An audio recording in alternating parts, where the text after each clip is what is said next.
Hi, I'm Lee Hatcher, Director of Public Affairs at HammondCare, in conversation with Diana Kerr. Diana has 30 years' experience as a trainer, practitioner and educator in aged care and dementia care. She's based in Edinburgh, Scotland, and is well known for her research into dementia and on the provision of care and support for people at night. This is the book that came out of her research, providing good care at night for older people. Diana is an associate consultant of HammondCare's Dementia Centre and has been speaking to a range of aged care organisations here in Australia. And I'm so glad to say that she joins us now. Diana, welcome. Thank you. It's really good to be here. It's great to meet you. Your overarching message to both staff and providers is one that sounds kind of funny, that night is different from day, but it's not always treated like that in care. Absolutely not. And I think it's one of the problems is that when we think about people in care, when we organise research about people in care, when people go and look at places to decide if they're suitable, they go in the daytime. And yet we know that the night and day are different. We have an expression, don't we, when we say if things are different, we go, God, it was like night and day. We know they're different. Yes. And yet people make decisions about where their mother or their father or their husband should go based on what they see in the day. And most of the research and the management is done in the day and not the night. Well, even more than that, one of the problems is that the manager will often be there in the day, but at night the manager might be at the end of the phone. The night staff will be told, if you've got a problem, phone me. Well, that takes a lot of guts for the night staff to phone the manager. Yes. It has to be pretty bad.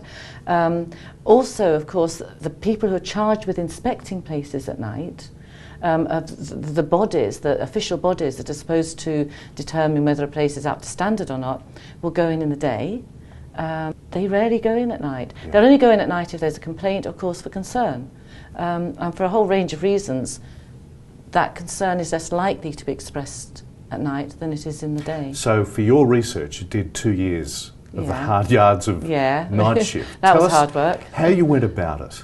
And what did you find? We did a number of things. First of all, we identified a number of homes, nursing and residential homes, and we interviewed all the staff, we interviewed the people who lived in the places, we interviewed the relatives, we interviewed the people charged with inspecting the places. We just covered as much as we could, and we observed. Having done that, we realised there were many issues that needed to be dealt with at night. And we then put things into place to see if we could alter things, and then we evaluated the outcome. The finding that most overarches your research is that people are awake more than everyone imagines. Yeah, there's an assumption that people sleep at night. As we get older, we sleep less at night. In fact, for older people, maybe up to 40% of sleep time is in light or non-sleep. So, and that's normal and natural, that's perfectly healthy, there's nothing wrong with that. The problem is that there's an assumption when people come into care that they're going to sleep at night. And that has all sorts of really unfortunate, sometimes dangerous consequences for the people who are living in the place and also for the staff. People are not sleeping generally through the night. It's also a time when their fears and anxieties take hold. Yes, exactly.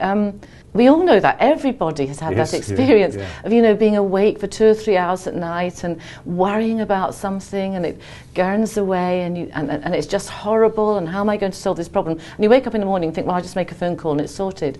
But it's at night that the dark thoughts come. It's the night when we worry about things. It's night when we reflect on things, and that's very important for older people, looking back on things, wishing they'd done things differently, worrying about what the future might bring. The night is not necessarily a restful time. What did you find out about staffing? The assumption that people are asleep at night means that there's what one can only describe as often dangerous staffing levels. If you assume people are asleep at night, I presume that's how it happens, then to have 2 staff on to 40, 50 people, or indeed, as I've heard when I've been going around in some places, 2 staff to 70 people, most of whom are going to have dementia,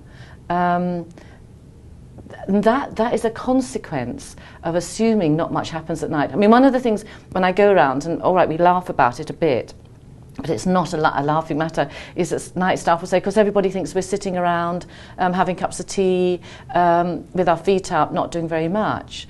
The reality is that if you've got 2 staff on to 40 people, if one person has a crisis, you're left with 1 person on the floor for the other 39.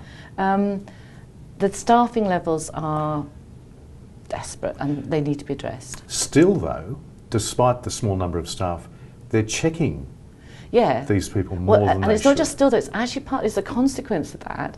If you've only got 2 or 3 staff on to 30, 40, 50, or indeed in one case 70 people, those staff are very anxious. In the day, there's lots of staff, the manager's there's lots of people coming and going. If staff have a worry about something or somebody, there's other people to talk to. There's a manager down the hall or whatever. At night, you've got 2 staff on. What if someone falls? What if someone's not breathing? What if someone needs turning and you haven't got there on time? What if someone's left their room? What if their pads, they've wet themselves and the pad's now soaked and they're lying in urine or whatever? There's all these what ifs that night staff have, and as with any of us when we're anxious, they then deal with that anxiety by keep checking.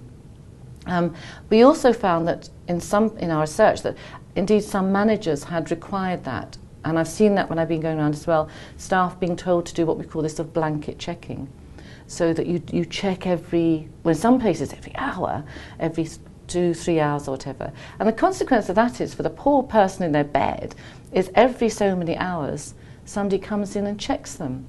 And what I always say to the staff or the managers is, imagine if you were in a hotel room, fast asleep, and the door opened, in comes a stranger, pulls down the duvet and starts touching you intimately.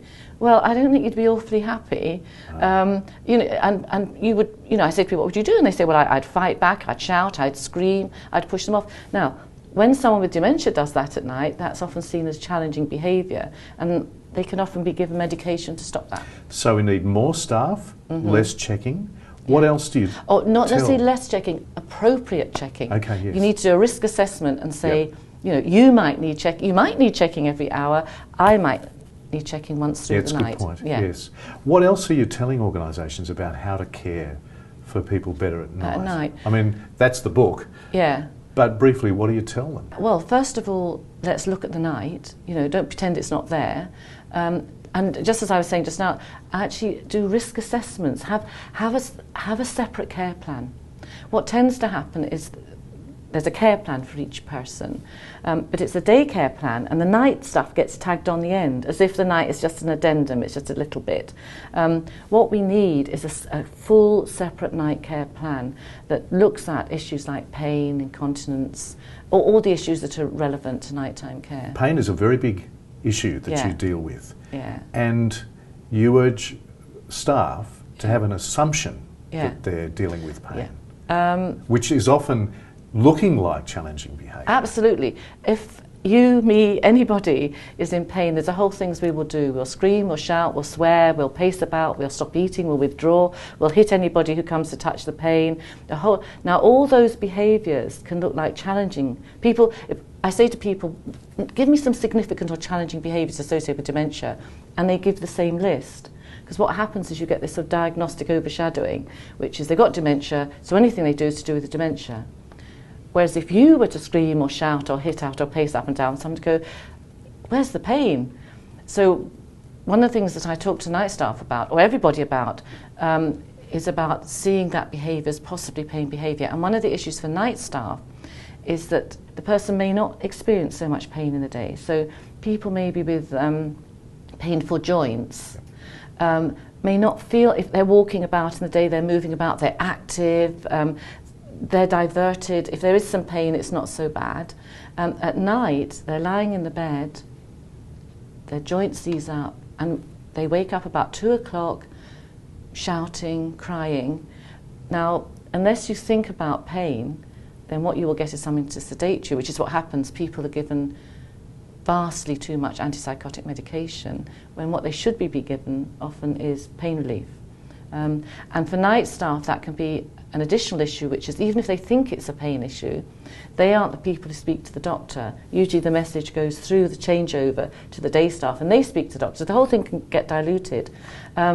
Also, I think we just need to listen to what the night staff are saying, and they don't get listened to enough. And if we have a nighttime care plan, it will be clearer what the night staff are seeing. So what's been your response as you've gone around a range of organisations and see how they're dealing with people at night? There's some amazing people out there.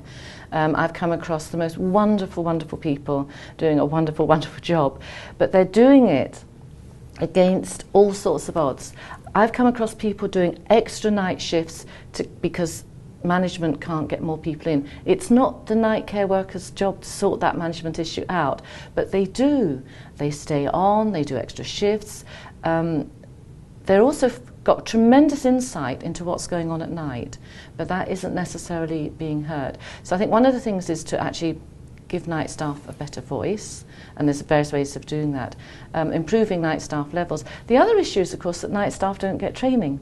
So we have this bizarre situation where in the day you've got lots of staff, and people can support each other, and the manager's there, and they get the training. At night, when you might have 2 people on to 40 people, no management on hand, the staff get far less training. The night staff everywhere are getting less training than the day staff. And yet, in a way, they should have more because they're under more pressure.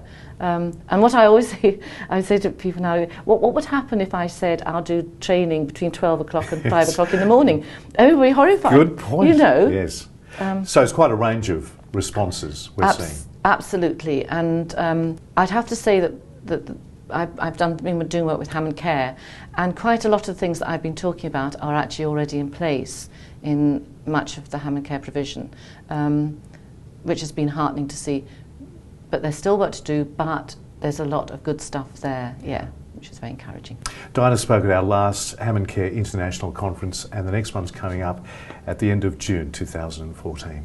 Diana, thanks so much for joining us. Thank you.